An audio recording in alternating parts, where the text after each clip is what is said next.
मित्रांनो, कोल्हापूर ते अक्कलकोट या आपल्या गेल्या व्हिडिओला तुम्ही जो तुफान प्रतिसाद दिला त्याबद्दल तुमचे मनापासून आभार. या व्हिडिओच्या कमेंट्समध्ये अनेकांनी एकच प्रश्न विचारला होता की कोल्हापूरहून हरिद्वारला कसं जायचं.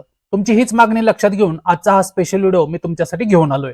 कोल्हापूर ते देवभूमी हरिद्वार हा प्रवास रेल्वेने नेमका कसा करायचा याचे सर्व पर्याय आज आपण पाहणार आहोत. मित्रांनो, या व्हिडिओमध्ये मी प्रवासाच्या अशा काही महत्त्वाच्या टिप्स देणार आहे ज्या तुमच्या प्रवासात खूप कामाला येतील. त्यामुळे व्हिडिओ अजिबात स्किप करू नका आणि शेवटपर्यंत पहा.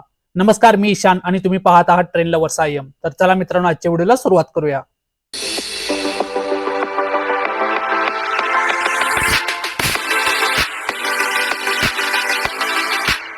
मित्रांनो, कोल्हापूर स्थानकावरून हरिद्वारसाठी सध्या कोणतीही ट्रेन उपलब्ध नाही. त्यामुळे कोल्हापूर जवळचा सर्वात महत्त्वाचं जंक्शन म्हणजे मिरज जंक्शन हा आपला पहिला पर्याय आहे. मिरजवरून हरिद्वारसाठी फक्त एकच रेल्वे धावते आणि ती गाडी आहे गाडी number 07363 Hubli Yognagari Rishikesh special fare special. ही गाडी प्रत्येक मंगळवारी मिरज जंक्शनवरून मध्यरात्री 3:10 सुटते, तर हरिद्वारला ही गाडी बुधवारी रात्री 9:55 पोहोचते. मिरज ते हरिद्वार हे 2117 किलोमीटरचे अंतर ही गाडी 42 तास 25 मिनिटांमध्ये पूर्ण करते.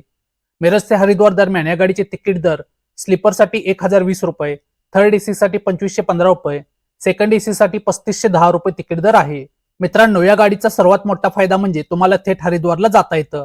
गाडी बदलायची गरज नाही. पण या गाडीने गेला तर तोटा असा आहे की ही एक साप्ताहिक एक्सप्रेस आहे आणि स्पेशल फेअर असल्यामुळे याचे तिकीट दर थोडे जास्त आहेत.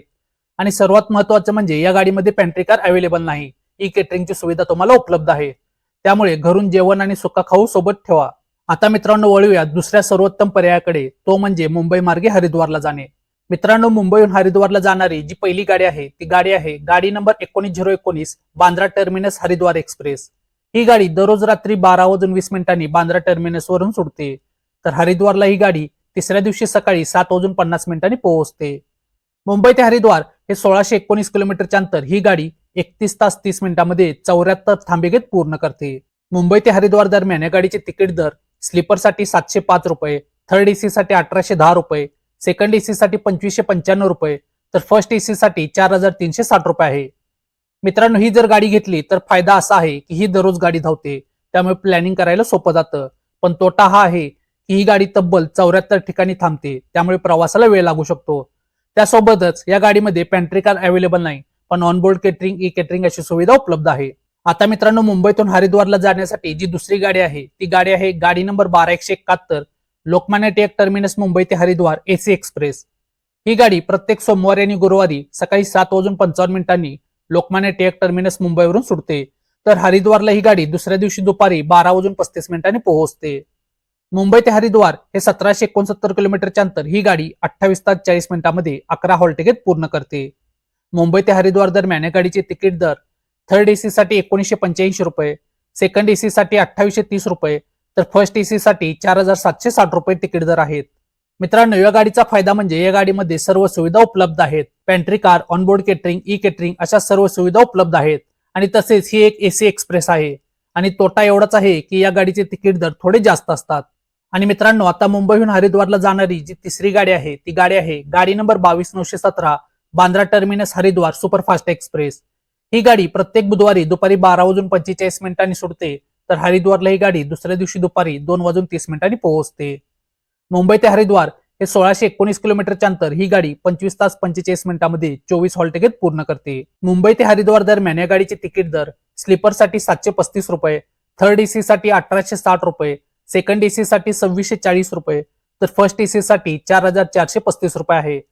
मित्रांनो, जर तुम्ही ही गाडी घेतली तर या गाडीचा फायदा असा आहे की ही गाडी या मार्गावरील सर्वात फास्ट आहे, पण या गाडीमध्ये पेंट्री कार अवेलेबल नाही. ऑनबोर्ड केटरिंग, ई केटरिंग अशी सुविधा उपलब्ध आहे. आता मुंबईतून या गाड्या पकडण्यासाठी कोल्हापुरातून निघताना गाडी नंबर 11030 कोयना एक्सप्रेसनेच प्रवास करा.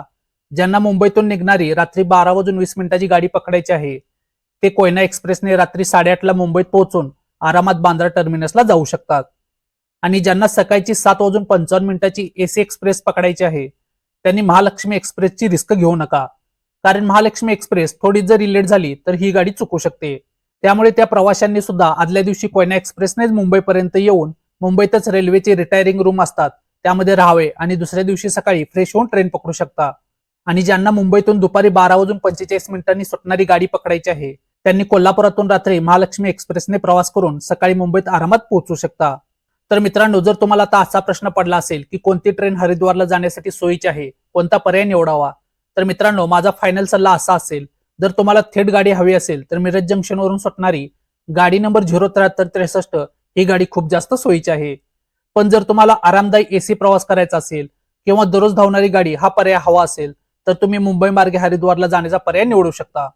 आणि मित्रांनो, आता काही महत्त्वाच्या टिप्स आहेत जे आपल्याला हरिद्वार प्रवासादरम्यान खूप गरजेचे आहेत. तुम्ही ज्यावेळी हुबळी योगनगरी ऋषिकेश रेल्वेने जाल तर ही गाडी रात्री 9:55 हरिद्वारमध्ये पोहोचणार आहे.